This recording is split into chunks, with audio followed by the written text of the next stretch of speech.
Hi everybody, Craig here. Welcome to episode 8 of my 1 vs 2 vs 2 Age of Wonders 3 playthrough series. In this series, I'm playing against 2 separate teams of 2 Emperor AI per team, and I'm playing as the Tigran Necromancer, Ramhotep Devilclaw. In our last episode, we managed to kind of solidify our grip on what used to be the throne city of Yizzo the Rat, and of course Yizzo's been eliminated, but we now have full control of Foog. We've started to really develop it to be able to produce some decent units here. You can see we're currently working on a Tigran Sabertooth Chariot, and we've actually got ourselves a Harvester's Guild, so the units that we're able to produce are now going to be actually quite powerful, so that's fantastic. And we also managed to get a hold of a seal here. As you can see, we've got the Seal of Apotrepion, and this is giving us 1 charge per turn, so 1 seal charge per turn. And we currently have 1 seal charge, so if we continue to sit there each turn, we'll gain an additional charge. But the goal is still to really try to eliminate Yizzo's partner, Gamblag, and here's his throne city. So we're going to try to work on that this episode and see what kind of progress we can make on that. However, before I dive in, I did just want to give a couple of quick shoutouts to a few individuals who left some fantastic comments on the previous episode. The first of those comments is from Insert Username. So at the end of last episode, I posed a question to you guys, and boy, did you guys deliver. I asked for some advice regarding what to do with my excess knowledge and then upcoming knowledge for the next turn. And so basically, I wanted to know what you guys thought I should research. And Insert suggested that I should probably grab Necromancy 1 and gain additional casting points. And I think this is a great suggestion. That's going to help me, cast my spells faster. Just give me a little bit more flexibility in that regard. So I think that's probably what I'll do, but I definitely like that suggestion from Insert. Insert also suggested, or I should say pointed out, that clearing this seal's location was actually quite risky, and there's a few reasons for that. So one of the reasons is that obviously, it was a risky battle with this stack. Thankfully, I got it done without any problems. But the bigger issue is that due to the proximity to my opponent here, now that I've captured it, I kind of have a bit of a problem where if I leave this spot, and of course I don't have any nearby units able to really help me out, if I were to leave this position, Gamblag could walk over, grab the seal, and then start collecting charges, which wouldn't be good. In addition, now that I'm a little bit kind of worse for wear, if Gamblag ventures out here, he may actually try to attack me while I'm at a bit of a compromised position. So I agree with Insert that was a risky decision, and I hemmed and hawed over it last episode. I was kind of on the fence of whether I should actually do it or not, and in the end I decided to do it, but I guess it'll in the next few turns we'll find out if that was a good or a bad decision on my part. The next comment here is from Sivyat Oslav. Sivyat pointed out that I can think of this amount of knowledge here as kind of 180 knowledge total. So yes, I have 93 to spend, but I also have 90 that I'm about to be able to kind of apply because my turn is about to end. So if I remember correctly, last time we left off, we had kind of done everything else. All I have to do is pick a research choice and then we'll progress to the next turn. So I can kind of plan that way. So that's a great way to think about it. And Sivyat was thinking probably Necromancy followed by perhaps Produce Reanimator, which would give me access to both the Reanimator and the Mummy.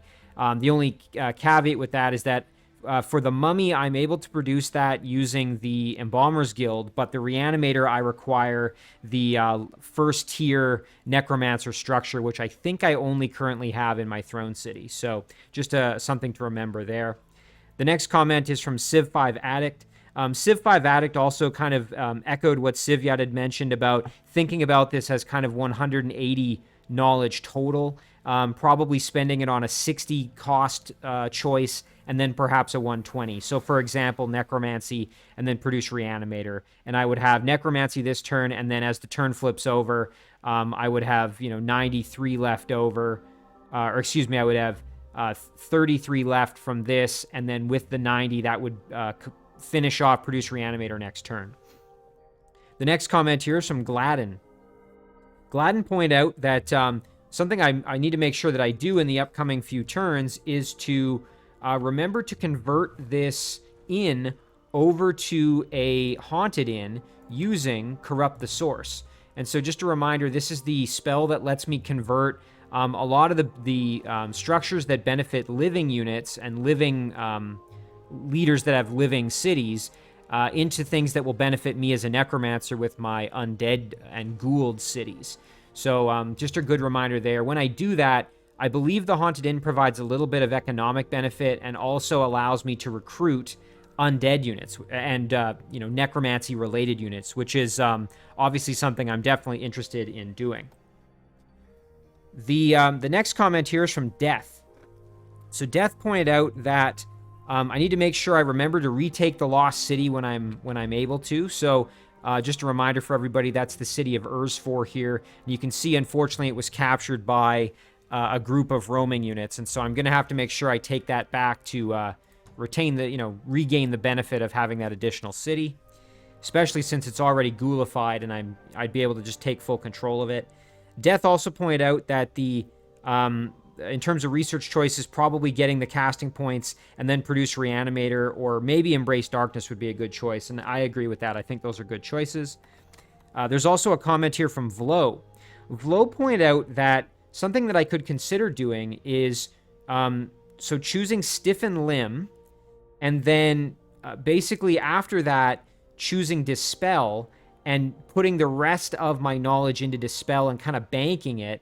And then, because again, just to remind everybody that you can actually choose an option and bank some of your knowledge effectively, and then go back to it later. So that's a good reminder that I could do that. And then in the same turn, after I've banked it into Dispel, switch over to produce Reanimator, and then move into the next turn and have that finish up.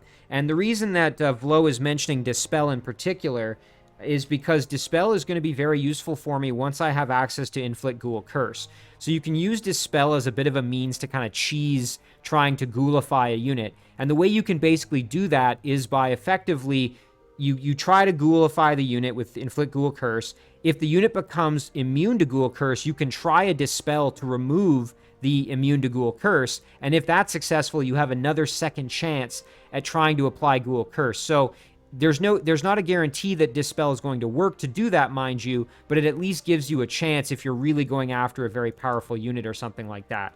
So a great comment there from Vlo, and a good reminder to make efficient use of your knowledge, because when you pick, for example, something that costs 60, and let's say I'm getting 90 per turn, and imagine I don't have this extra 93 knowledge that I can spend. If I just pick this and I'm getting 90, when I finish Necromancy 1 with the 60, that other 30 is effectively lost. So trying to be efficient with your knowledge is actually pretty important. And I think I have that correct. If I'm incorrect on that, please let me know in the comments, guys. Thank you. And then finally, a comment here from My Brain Hurts. Brain is pointing out that I can always check the Tome of Wonders if I want to remember how to update, or excuse me, how to level up my heroes and to plan out their level ups, because the Tome of Wonders is always a good resource for that. So I always forget about that. Even though it's there, I always tend to forget about it. So thank you to Brain for that reminder. All right, as always, a big thank you to everybody. Those comments are extremely useful. I really appreciate that when I ask for help and input, you guys are always there to deliver. So really, I can't tell you how much I appreciate it. But enough of my yammering. Let's get to the action here, and let's actually make a decision on what we're going to pick. So I think I'm going to go with Necromancy for those extra casting points. So that's our first choice. And the nice thing about that as well is now that we have 30 casting points, we're actually going to be able to get Whispers of the Fallen one turn sooner, which is kind of nice. So that's going to help us out. Now, the real question is, what do we do next? Now, I would like to get Produce Reanimator. That would be quite useful for me. However, the problem here is that although this would give me the ability to produce the Tigran Mummy unit, in order to get that Reanimator, I would have to build the Tier 1 Necromancer structure, the Necromancer's Dark Tower, in order to have access to the Reanimator. Now, that's not the worst thing ever, because it's a fairly cheap structure to build. It's a 150 cost for production, but I don't know if I want to dedicate, a ton of effort to really getting those units, especially when my game plan is to kind of go for Ghoul Curse as a way to really bolster my army. And I also have Healers of the Dead now, so that's less of a reason to really try to get the Reanimators at this point. Again, they are very useful, but that's a good reminder, I think, that I do have support units that can heal. So I think what I might do, this is the only city, my throne city, where I actually already have the Necromancer's Dark Tower. So I think what I'm actually going to do is perhaps go for one of my Necromancer-based upgrades here. I don't really need Harbingers of Death at this point because I don't have a ton of living units in stacks with heroes where I need to turn them into ghouls at this stage. So I think I'm going to hold off on that. I would like to get Embrace Darkness, but spending this on Embrace Darkness right now doesn't really make any sense. Actually, Dark Ritual is a spell that you basically give up some population and you can spawn cadavers nearby a target city, and 20% of the city's terrain is turned to blight. This is a great sort of emergency panic button spell if your city's about to be attacked or if you need some emergency reinforcements. And so this is one that I'm actually heavily considering right now, especially given that, I have my kind of, my city here, and I'm wondering if Gamblag is going to give me trouble. I'm also thinking that it might be nice just to be able to kind of beef up my units in order to be able to siege the city a little bit more effectively, even if they are just cadavers. That would still be useful just to have some reinforcements to kind of help me out here. I can bolster more forces to get ready to siege Gamblag City. So I think I'm going to go with Dark Ritual. Again, I kind of talked myself in a circle about it, but I am going to do that. So we're going to go Dark Ritual, and we're going to leave Jafsar here on the seal to try to basically give him a chance to heal up a little bit more and also to keep getting some extra charge points. And it'll be real interesting to see what Gamblag decides to do. I'm wondering if he's going to try and take the opportunity to come out and attack me or not. This is another city where I could potentially throw up some of those cadavers because I don't currently have... Yeah, and I was going to say, I haven't cleared out all the spawning structures, and I'm going to be sending all of these units down, I think, to try to aid with the siege. So I think it's probably going to be better to have the ability to pop up some emergency defenders if necessary. But like I said, I think I've yammered enough. Let's get to the turn flipping over, and we'll see what happens in regards to Gamblag here. So let's keep our eyes peeled.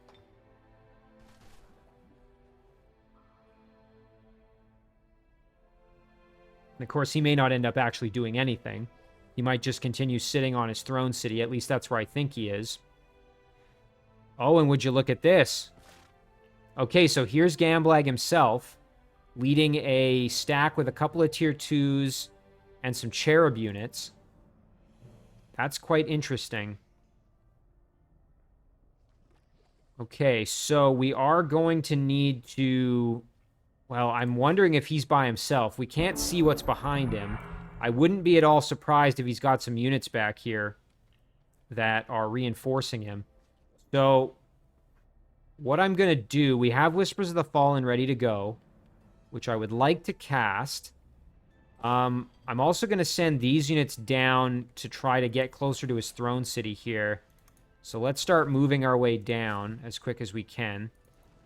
So there, that takes care of that. And we want to keep these two together because this stack alone, it'd be nice to have these units here to help out. We want to keep them together to protect this stack. So we'll have those ones together.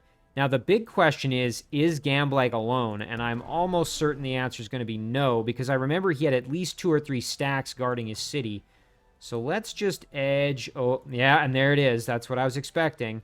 Okay, so it looks like he has an Archdruid hero, a Warlord hero, a Settler. Then he's got an Orc Annihilator, which is a tier 3 Orc Pikeman unit. That's going to be a tough customer. And then some Orc tier 1 units. He's got another Cavalry unit, and then his main stack. So between Gamblag and his 2 heroes, we've got a lot of spellcasting capability, which is going to be tough to deal with. And then we've also got the situation where we're sitting on the seal, and if we vacate the seal, that's going to give him access, which is exactly what Insert warned me about. and mentioned as to why this was a risky maneuver to try. Yikes. Well, now I've got a decision to make. So do I attempt to defend the seal from what inevitably is going to be a very nasty siege on me here? And I just don't think we have the muscle to really defend against all these units, even with some very, very powerful units like the Oathbreaker and the Royal Chariot, not to mention Jafsar himself being at level 8 already. And again, we're saving up some points to try to get Inflict Ghoul Curse. Now, this is a situation, actually, where I am going to try to go to the Tome of Wonders here. And let's see if I can find a Necromancer hero. So, skills. The Necromancer skills. Okay, here we go. So, tier. I'm not sure if this is going to show. Can't remember exactly how to look it up. Maybe if I search Inflict Ghoul Curse, that would be the way. So let's try that again. What I want to know is how much it's going to cost when I level up my hero. I haven't spent a ton of time sifting through the Tome of Wonders for a while, so maybe I can search by hero, perhaps. Leaders and heroes, that'll do it. Okay. Hero upgrades. Abilities. Let's see. Classes. And of course, Necromancer isn't listed. I think Inflict Ghoul Curse costs... Sorry, guys, this is probably a little boring to watch me sift through this, but... just trying to see if I can find it. So... Necromancer Skills. This might be something that actually I would have to go and look up in the wiki. Because I don't know if it's going to give me... Yeah, these are all upgrades for the Necromancer as a leader. Which isn't exactly what we want, so... Alright, well, enough of me trying to sift through that. Again, I apologize for the... for not being able to find it there, but the reason I was interested in looking that up is because I was thinking what I could do to, get ready if I'm going to take this fight would be to buff my hit points with Jafsar a little bit, or to try to give me an edge in this upcoming fight, try to give him an upgrade that might help out, just because things are going to get really nasty. And I was thinking, I could use 2 points and still have enough to get Inflict Ghoul Curse. And you know what? That might be what I'm actually going to do here. So, could give him lifesteal, I suppose, for 2 points, but might be better to just do hit points and defense just to buff him a little bit. That would only be 1 point each. And it would make him just a little bit tankier, which might make the difference. I mean, is 5 hit points going to make or break anything? I don't know, but just a thought there. So you know what? Let's do it. I think we'll be fine. So we'll do the hit points, and we'll do just a little bit of defense. So now he's just a little bit stronger. And then the big question is, are we going to be able to handle all of those units? I really don't think so, to be perfectly honest.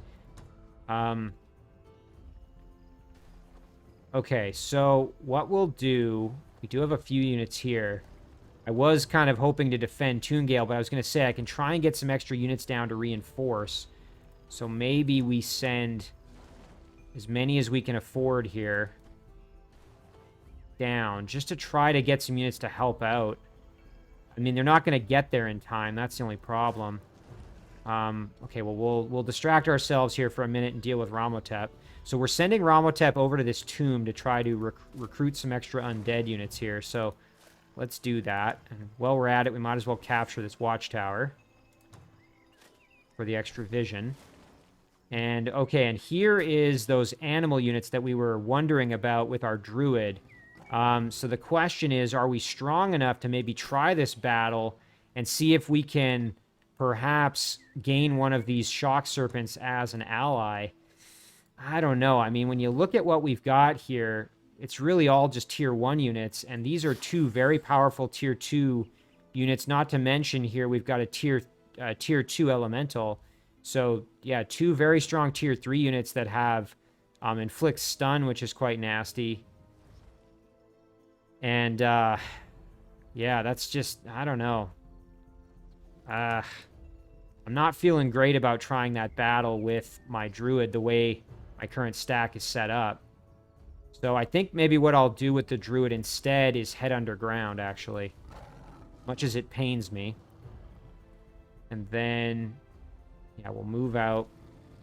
And look at this. We've got like a glowing orb here. What is this? This is a Northern Glow, which is a tier 3 unit. Holy cow.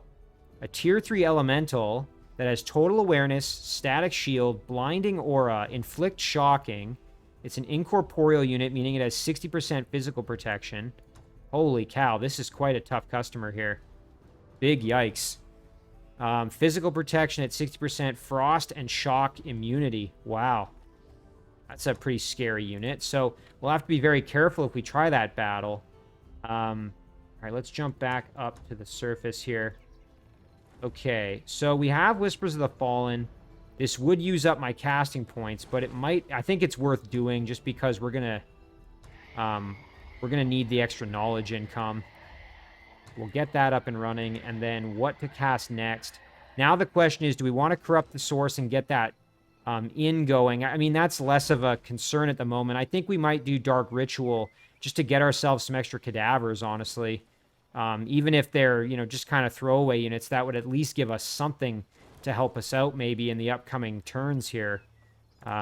We can afford 150 population. That's practically nothing. When we're done this siege workshop, I'm going to just continue to make units to defend the city, probably. So maybe some skeleton archers, just to have some more ranged units there on the city, I think. Okay. Now, the big question, though, is what do we do with Jafsar? If we leave him here, he's almost certainly going to come under attack. But, you know, a part of me thinks we can maybe handle this battle. I mean, well, let me rephrase. I don't think we can handle the battle, but I'm really hesitant to run away as well. I don't want to give Gamblag the seal location. That said, if I do, I mean, the worst thing that would really happen is he would gain a few charges for a couple of turns. You know, it requires 24 to win the game, so, I mean, I'm not that worried about that. But, yeah, I don't know. Do we want to run away? I mean, if we do, we can't quite make it back to the city, but... Oh, this is a tough call. You know what? I'm going to leave him there. I hate that I'm doing this, but I'm going to try and make my stand. I'm going to see what happens. Oh, this is just making me feel sick, though. I don't want to do it. I really can't afford to lose Jafsar at this point. He's my, you know, my most important stack right now. All right, let's see. So for research choices... Okay, Undead Plague is now kind of coming into the mix. This is a great spell. If you can get this really early, along with Lost Souls, this is a great way to actually grow a lot of your cities very early. And of course, I didn't end up doing that, which is a bit of a shame. I could still do it now, though. But I think Embrace Darkness would be one we want to get our hands on at this stage. That's really going to help us out, especially because we are producing quite a few units. So I think that's probably what I'll start working on. Getting Stiffened Limbs and Dispel would also be really good, but I think for now we'll start working on Embrace Darkness, so our units that we produce can have Lifesteal. Oh man, I am already filled with regret, but let's end our turn and see what happens. Oh, I almost can't watch. Let's see if he decides to attack me. I'm almost certain that he will. Yep, here it comes. Oh, probable defeat. And I'm inclined to agree. I think we're probably going to lose this one. And of course, our Shredder is, you know, 1 health, so that won't last long. Okay, so Guardian of the Seals. I wonder if this has an equal chance of hitting me and him. That would be my question. I don't know for sure. And since he has more units, I assume it's going to be more likely to hit him. So what we might want to do is just kind of pull back here a bit. So let's see if we can retreat slightly.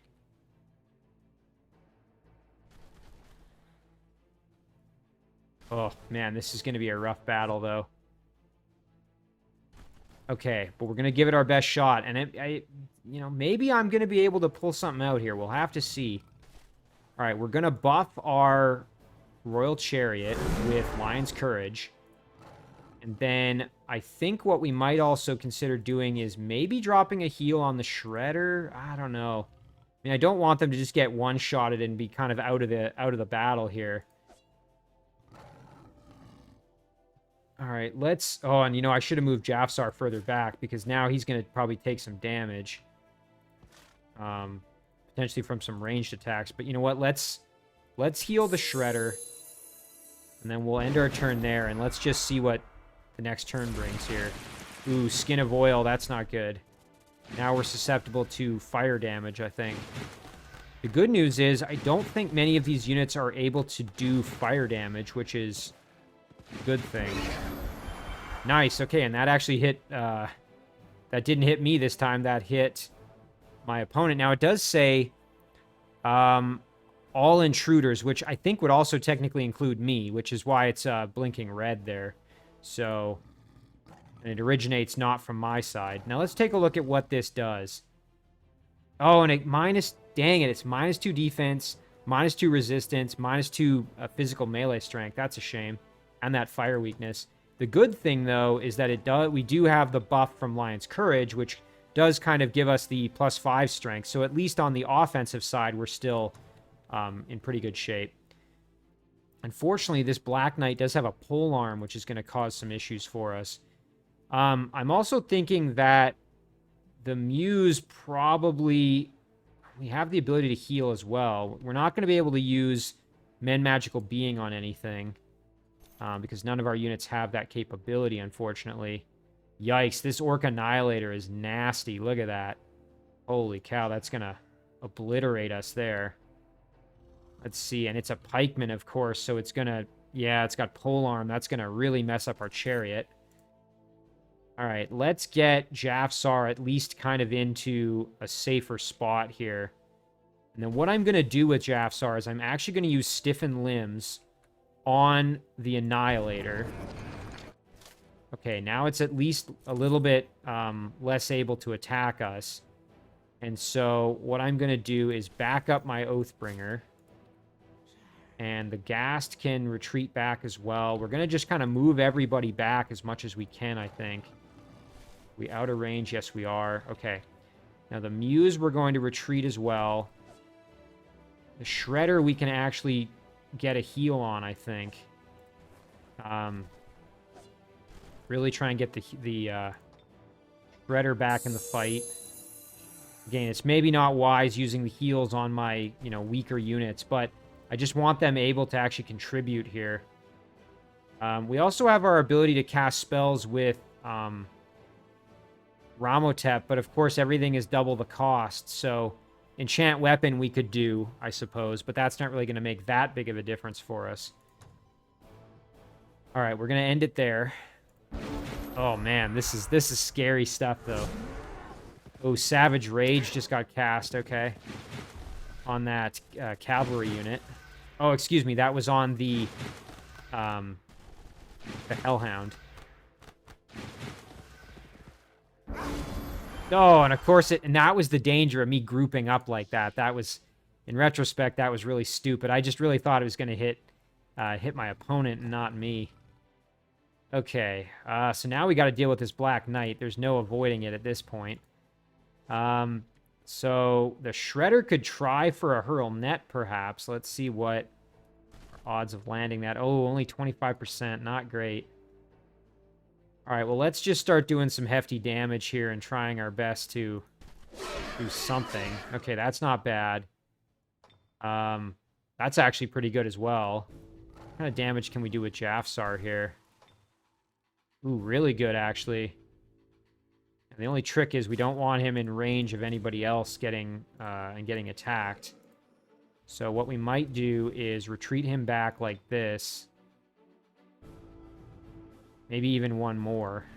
There, now he's at least behind some extra units. Okay, there we go. And then we can get the kill with our free attack. Nice. Okay, that's good. Now the question is, what do we... Oh, and I didn't mean to do that. That was a misclick. Yikes. Okay, well, the chariot is now fully engaged in combat, which is a little bit scary. The Oathbringer, unfortunately, is going to have some trouble in here. Now, we can get a flank in there at least, so let's maybe do that. There's a kill and a bit of lifesteal.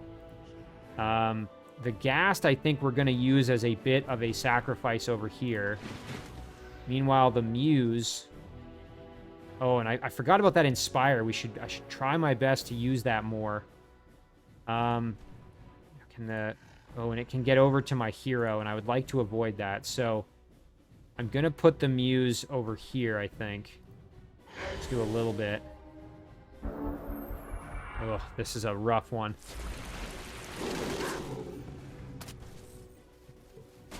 Yeah, ouch, my cavalry just tanking all kinds of damage.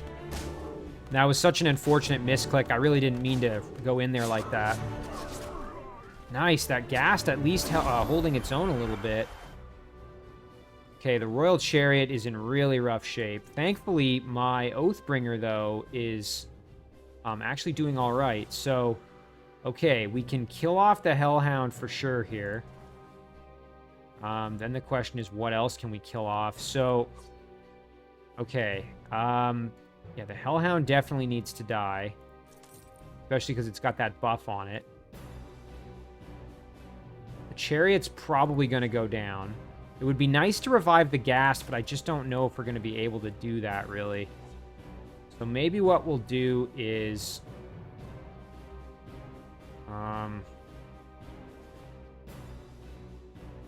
just looking at our options here. The Muse, we can kill the Hellhound, and then with the Shredder, we can do... Yeah, we can do more damage to the other units. So we'll kill the Hellhound with the Shredder. There we go. Okay, and now the Shredder can step up. And now it's just all these little tier 1 units. We got Cherub, Cherub, Cherub. The Oathbreaker, we probably need to get over there and deal with that Annihilator. Either that or start trying to go after the heroes, perhaps. The Oathbreaker is probably going to die, which is not good, but don't know if we really have any other choice. We can use Stiffen Limbs again on one of the heroes, perhaps, if we really wanted here. Yeah, we could kill the Drudge. Again, we could go and try and fight the heroes here. Ah, jeez. We are eventually going to have to kill off this Annihilator, although it's taken quite a bit of punishment from that Ghast, actually. I suppose the other option is we try and get close enough with Jafsar to bring the Ghast back. Yeah. Oh, and you know what? We could have done... Dang it, you know, we maybe should have gotten the Shredder in there to try and deal with that situation rather than worrying about these cherubs here. That said, I want to try and kill off more of these cherubs to free up a little bit for my chariot. Okay. Got to make a decision here. Let's do... My only concern is that if I move Jafsar over, he's going to be at real risk of getting attacked, just given where he's going to be standing. Yeah, the heroes could run over and attack him. What's the range on this? Let's see. 1, 2, 3. So he needs to be within 3 tiles to be able to get that revive off. So he would have to be standing. So if it's here, it'd be 1, 2, 3. And it'd be 1, 2, 3. Yeah, so he'd have to be standing right here, which is... I don't know, that's a little bit closer than I'd like to be perfectly honest. I don't think that's worth the risk, honestly. So what we're going to do instead is we're just going to start killing units off here. So let's kill a Cherub. And then we can kill another Cherub, I guess. There we go. And then Jafsar can either do his spell casting or try and kill a Cherub. Don't think his ranged attacks would do enough to kill the Cherub right now, so I I think what we'll do is we'll back off and use our spell casting a little more here. And we want to be cautious, so let's stiffen limbs. Actually, one thing I suppose we could do is we could use our Raise Corpse ability, which again has 1, 2, 3. And so if we were standing right here, 1, 2, 3, we could raise the Hellhound or the Black Knight as a corpse to attack the Cherub. I don't hate that idea. In fact, you know what? That's what we're going to do. There we go. And it's a gold medal because that was a unit with quite a bit of experience. So we will attack the Cherub. And then our Oathbreaker, who I almost forgot about, is still active over here. We could probably kill the Drudge right here, which wouldn't be so bad. The only problem is that's going to leave this Annihilator still able to function. So, you know, we could also take on the Bandit and kind of move ourselves over here. Isn't the worst idea in the world. All right, let's do that. We'll move over. We'll flank the Bandit, get the kill. That's going to leave us open to a big flank, though, which isn't good. All right, let's see what happens. The enchant weapon, I just don't think that's going to really make a difference at this point. Okay, so we use Smite on us. Nice. Okay, that actually really helped us out. And the Smite killed off my cadaver. Oh, he killed the Cadaver with Smite. That was kind of an odd choice. We can kill the Annihilator pretty much with the Shredder, actually, which is fantastic. And with Jafsar, we're going to need to go and revive our Royal Chariot. That's a must-do, really, at this point. So what we'll do is we will step up with the Shredder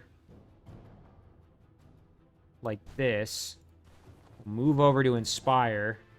Let's hit the Annihilator with all we've got.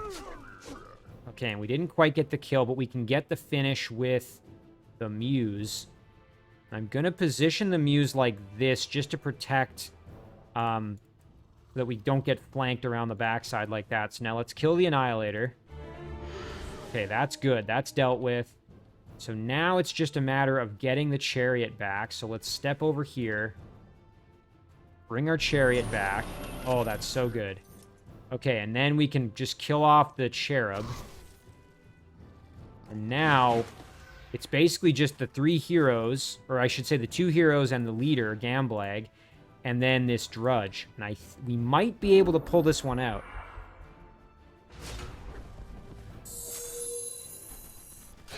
Oh, this is going to be tough, though. Oh, and that hit us. That sucks. Yeah, I guess it hit them last time, so it's only fair. We can bring the Cadaver back. Alternatively, we could try and get the Ghast back, which would be really good for us. All right, now, let's see. Kill the Drudge with the Shredder here, which I think would probably be a decent idea. We definitely want to get over the... Oh, and look at this. We can get a nice big flanking charge hit here and pretty much get rid of Gamblag. That's looking like a pretty good option.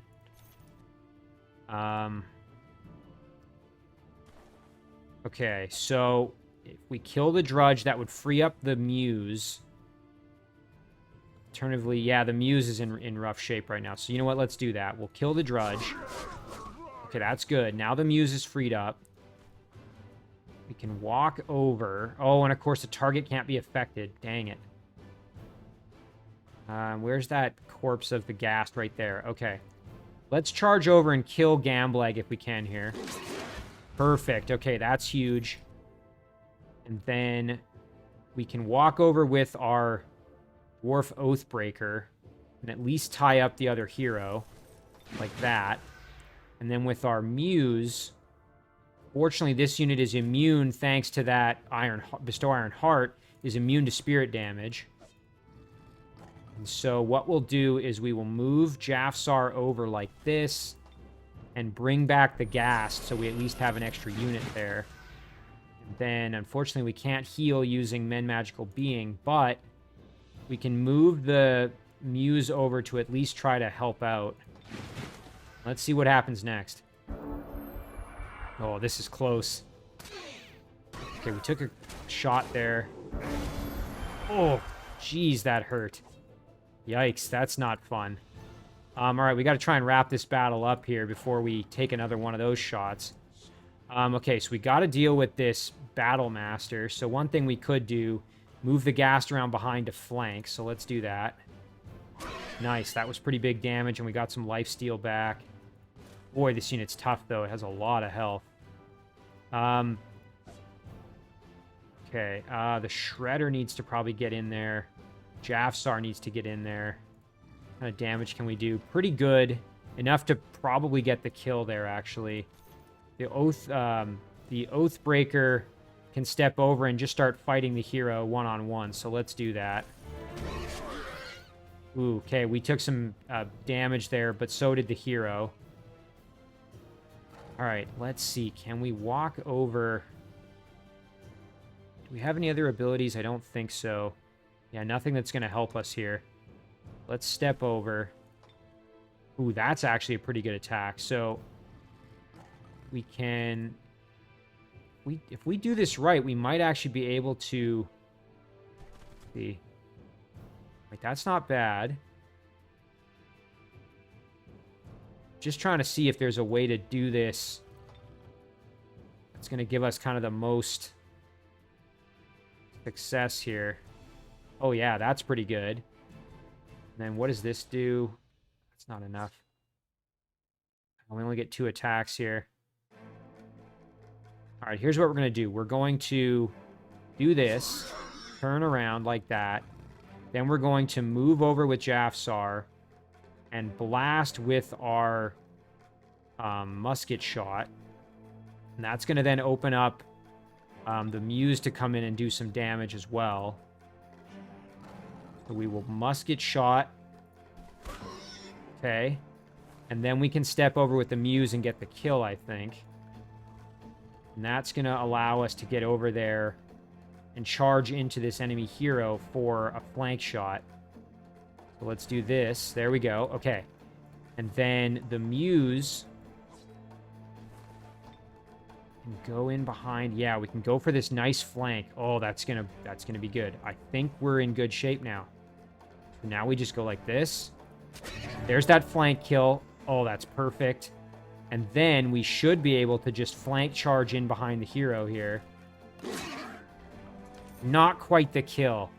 Now, the real problem is going to be if that blast hits Jafsar and kills him.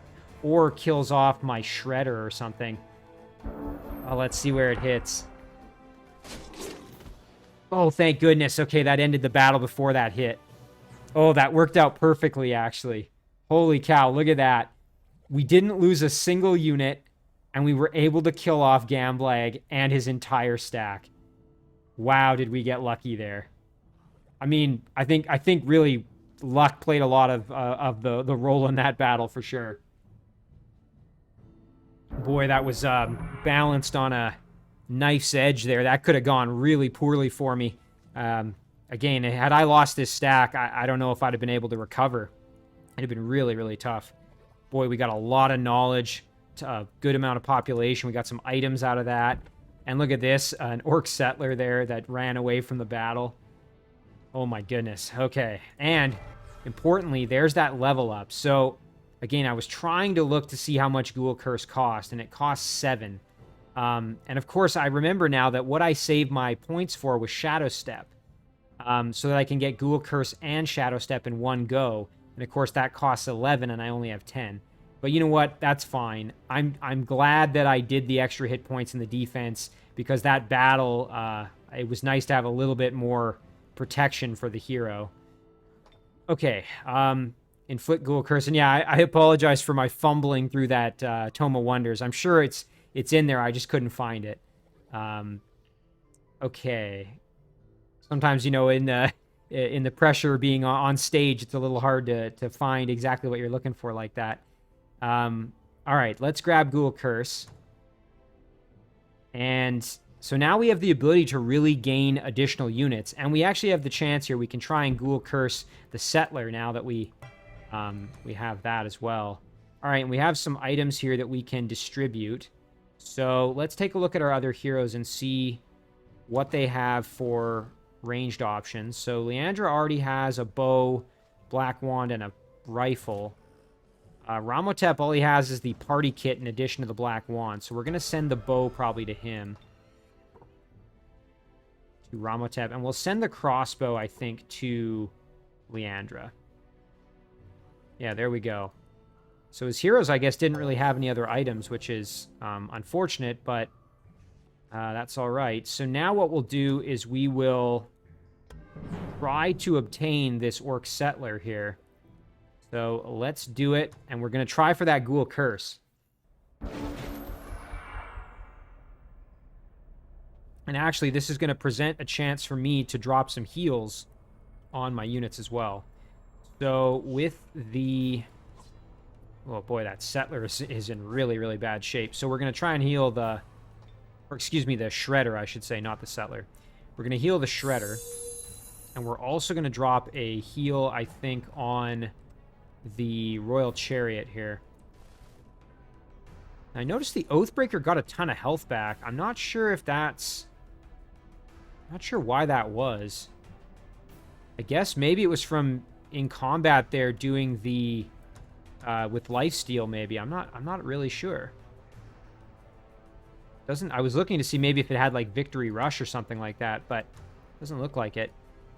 Okay. Yeah, the Chariot definitely could use some health, so we will advance here. Now, if we have a chance to actually inflict Immolated, which once they're immolated, I think that actually lowers...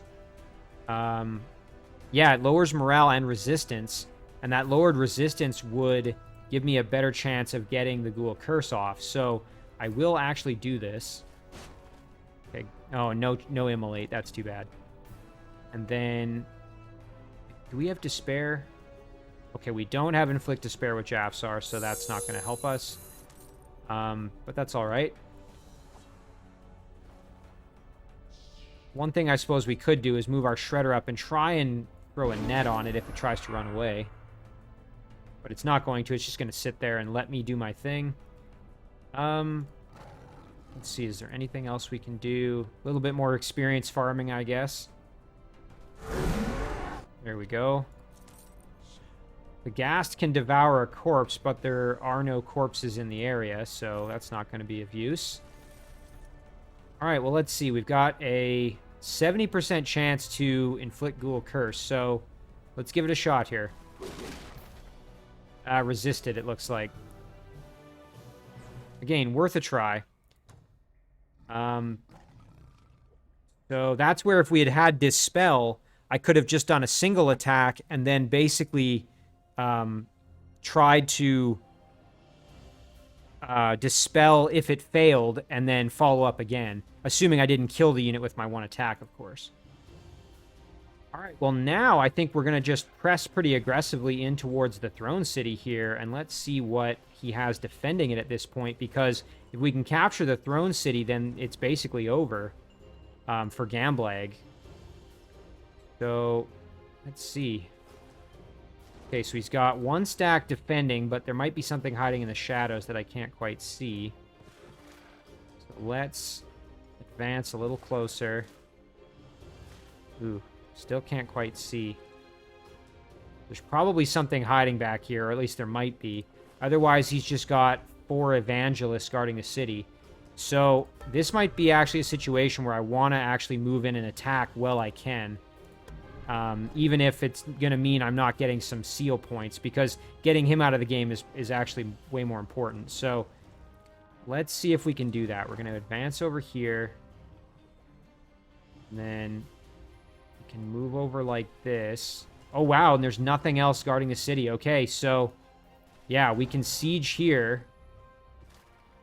Oh, and you know what? I probably shouldn't have committed like that, because we're actually not in great shape to do a siege at this point. Yeah, that was a mistake. Whoops. Now, this little guy can't get on there either. Yeah, that was actually a pretty dangerous mistake that I just made, because now what he could do is potentially produce an extra unit or summon a unit. I guess he can't summon anything because he's in the void, but I mean, I think we'll be fine. This Oathbreaker is pretty healthy. And we can heal up the chariot. So actually, it's probably fine. But that was still a really risky thing that I did, committing my forces like that when I did. So what we'll do, though, is we'll do everything else, and then we'll flip the turn and see if we can take Gamblag's throne. All right. So Toongale's finished a siege workshop. Foog has that saber-tooth chariot, which I moved over to at least hold the seal to try and get an extra charge. I need to be careful because this little guy's going to decay away, unfortunately.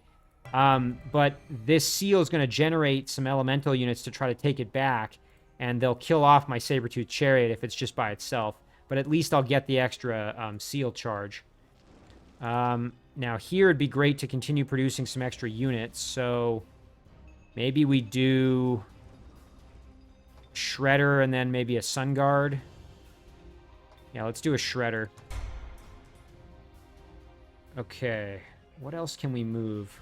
Already, oh, our Druid's ready to go. Okay, so let's head up north here. Now the question is, do we want to risk this battle with this nasty tier 3 elemental? Honestly, not really. That's going to be a tough one. I'm kind of inclined to maybe just go over to the gold mine instead. That said, I mean, the one thing we could do with this Northern Glow, it doesn't have any fire protection, and we do have Sun Disc, if I remember correctly. Yes, this hero has Sun Disc and throw Sun Spear. You know what? We could probably make it work. This is going to be a tough battle, though, but let's give it a shot.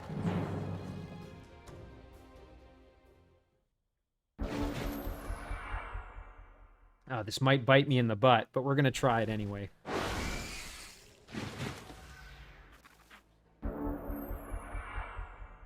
All right. This Wisp would be great to get rid of, but I don't want to put Leandra in unnecessary danger.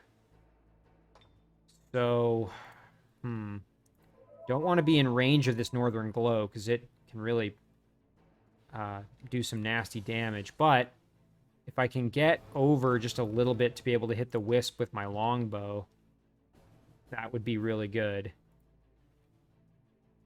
I think that would kill the Wisp at least. Let's just see. Oh, not quite. Actually, that's not great at all. No, that's not what I was hoping for.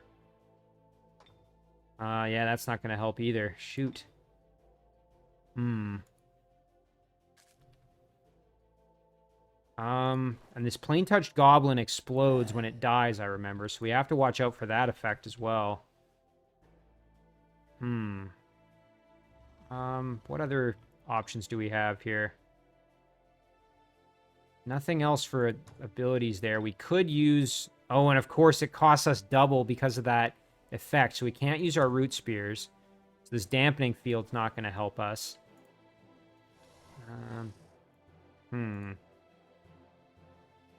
Maybe what we'll do is we'll retreat back kind of into the corner a little bit, and we will buff up the Snapper Crab. We'll send out the Lost Soul as a bit of a sacrifice. The cheetahs can retreat back as well, and the raptor can kind of hang back like that. Alright, let's see what happens. Okay, going after the hero, that's kind of what I expected. Alright, now let's see if we can kill off the Wisp easily without too much difficulty here. I suspect we're going to have problems, though. Let's try it with the raptor. Oh, and we got stunned. Of course we did. Alright, well, we'll do this at least. Oh, and we're stunned there, too. Man, that was kind of brutal luck. So we need to get rid of this Northern Glow, and the best way to do that is going to probably be with our Sun Disc attack. Actually, we can also throw this. Nice, we got a critical. That's huge. Okay, and then the Sun Disc is going to help us out tremendously. Perfect, okay. And then we can pounce on it. Excellent. Okay, now we're doing much better. The only danger now is this plain-touched goblin, which will explode when it dies, as I mentioned. So, I think we'll just go like this. They're not able to get in and attack my heroes, so...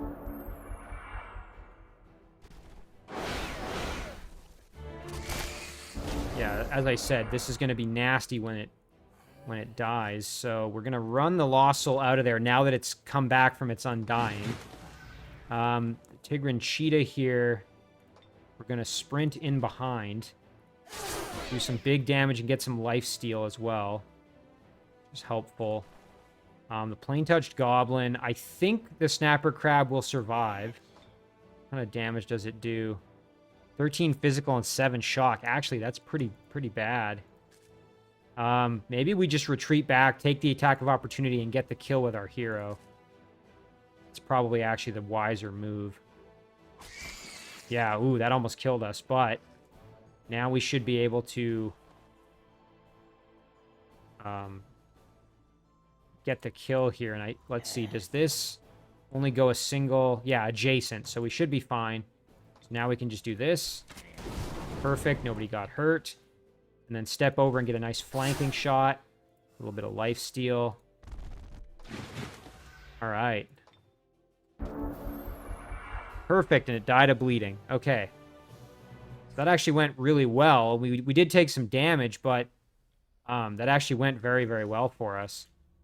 So at this point, we did take some damage, though. That's the only thing we have to watch out for. And it looks like we're going to get, as a reward here, potentially these Shin Guards of the Hapless, which provide shock weakness, but defense and frost protection.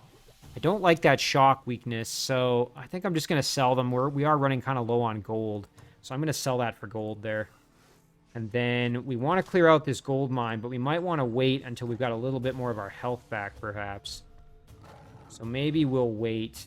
And it looks like this might dead end with an inn, so yeah, we'll wait, and then we can, next turn we can clear it, and then maybe head north that way or something. So that's good for that. Oh, and look at this. We can do the tomb battle as well. So let's head over and do that with Ramhotep. We did get a level up for our druid. Would be nice to get access to Call Ancestral Spirits, actually. So what I'm going to do here, I think, is grab casting points here with Druidry. And then next level up, I'll grab Call Ancestral Spirits, which is a pretty good spell, actually. I quite like that one. So now let's use Ramhotep and his stack and head over to the tomb. And then we can enter and look what we're facing. Now, what is this? Sarcophagus of the Betrayed. This is a tier 3 machine. It almost kind of looks like the tier 4 Theocrat unit. Isn't that interesting? It's a tier 3 machine unit. Let's take a look at it.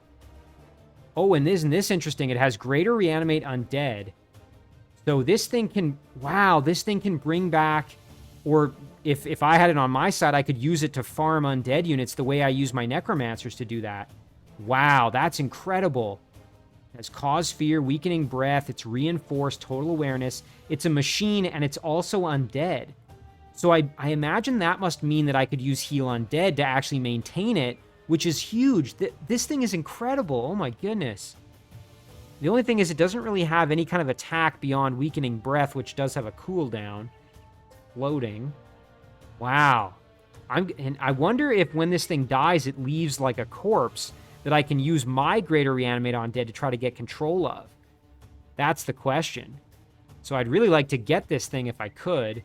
Then we're also up against a Frostling Everfrozen, which is it's an undead unit. Tier 3.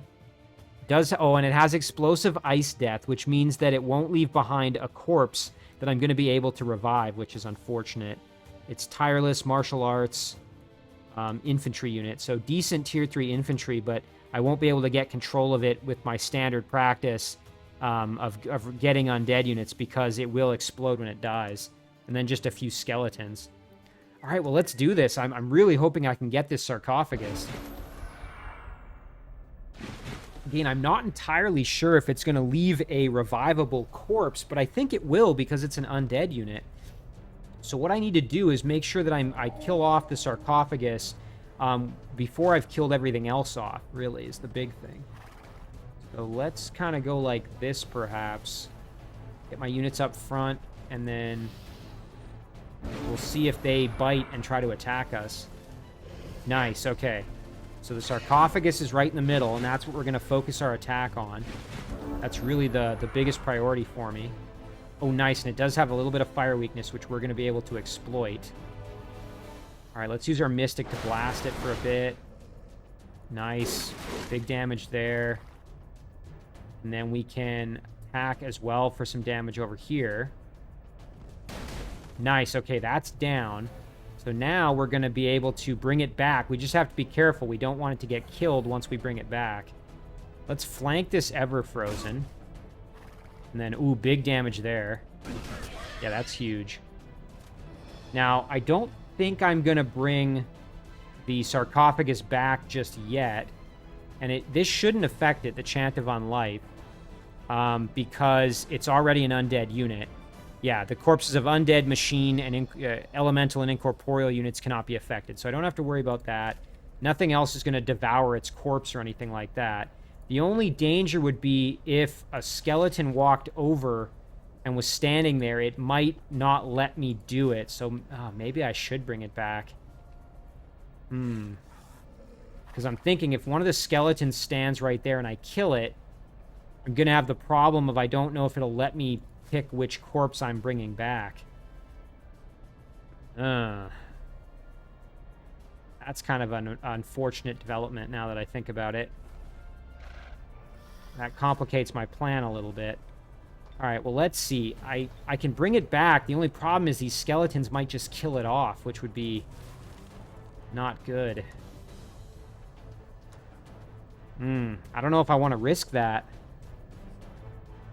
Because, again, if the skeleton goes there, I don't get to pick which unit. I think it just picks one of them for me, and it might pick the unit that's most recently died. That's my concern. Oh, I'm going to hate this because this thing's going to get... That said, it can only get attacked really from one spot, so I think it'll survive. And I'll put it in defense mode, so now we have control of it. Yeah, okay, I think I'm actually all right.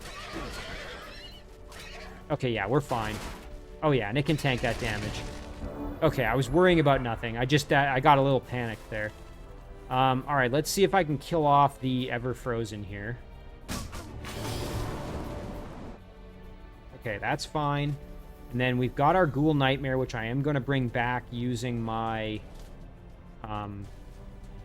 Lesser Reanimate Dead. There we go. And now I want to step over and obliterate these skeletons. And then I can move over and flank these skeletons. I can get my Sarcophagus out of there to keep it safe. We'll do that. This Nightmare can't do anything. This one can kill that skeleton, which we will do. Perfect. Oh, this went super well. Fantastic. All right, so now we have this Sarcophagus, which is going to be a huge asset for us. Very, very excited about this. So as you can see here, Sarcophagus of the Betrayed. That Greater Animate Undead is going to give us massive capability to recruit additional undead units, just like our Necromancers can with their ability. So very happy to have it. Oh, and look at this. Smooth Shield of the Wayward Clans. So this is a legendary shield item.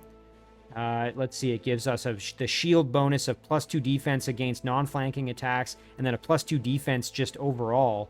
Yeah, I'm very happy to take that, plus the little bit of gold as well. And I forgot that Ramhotep didn't already have a shield, so we will equip that for him. Oh, that's perfect. Yeah, that's excellent.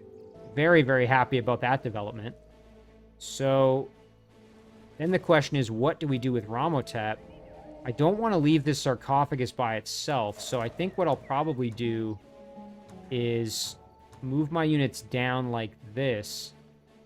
And then, as much as I really like these Lost Souls, I think I'm going to use this one as a scout, actually. So I'm going to grab these Haste Berries. And then I'm going to head up the water over here and see what I can find. And then in the meantime, with my Necromancer stack, I will head down here to start clearing out these structures and maybe go underground as well. Or proceed over in this direction. I'm not really sure yet. But actually, maybe what I should do is actually head through the woods here to see if it's worth sending my Necromancer over here. But in any case, having a scout that's very mobile is going to be useful. And I want to keep this stack together. it'll be interesting to see. I'm pretty confident I'll be able to heal the Sarcophagus using Heal Undead, given that it's considered an undead unit. So, very, very cool. Let's see what else we have going on. Embrace Darkness is done. I don't think we actually need Dark Ritual anymore, so I might switch over and either start Embrace Darkness or do Corrupt the Source. I think maybe I'll go to Embrace Darkness. But before I do that, let's just double check before I commit to that. Yeah, so Boog is fine. It'll have that Shredder shortly. Again, we're about ready to siege. We could initiate the battle this episode, but I'm already running a little bit longer than typical, so I think I'll save this for next episode. Should be a fairly straightforward siege, but we'll have to wait and see. That'd be our chance to get rid of Gamblag out of the game. But in the meantime here, Dark Ritual, I think we'll switch that over to Corrupt the Source, and then we will... Actually, excuse me, rather than Corrupt the Source, I think we'll do Embrace Darkness to start getting our produced units with Lifesteal, and then after that, we'll Corrupt the Source on the in.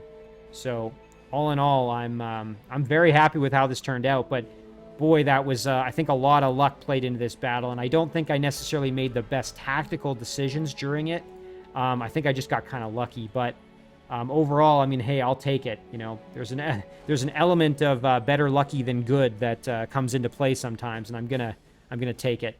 So let's just zoom out and see what we've got before we end off here. So really, it's we're kind of about to hopefully put Gamblag out of the game, and then we need to make sure we recapture Ursfor before we leave the underground with our fighting stacks down here, and then back on the surface. Really, not a whole lot has changed up here, but Ramhotep now has that really, really cool unit. So, as I said, we'll save it right here. We're going to call this one Episode 8. And as always, guys, thank you very much for watching. I really do appreciate it, and I will see you in the next one.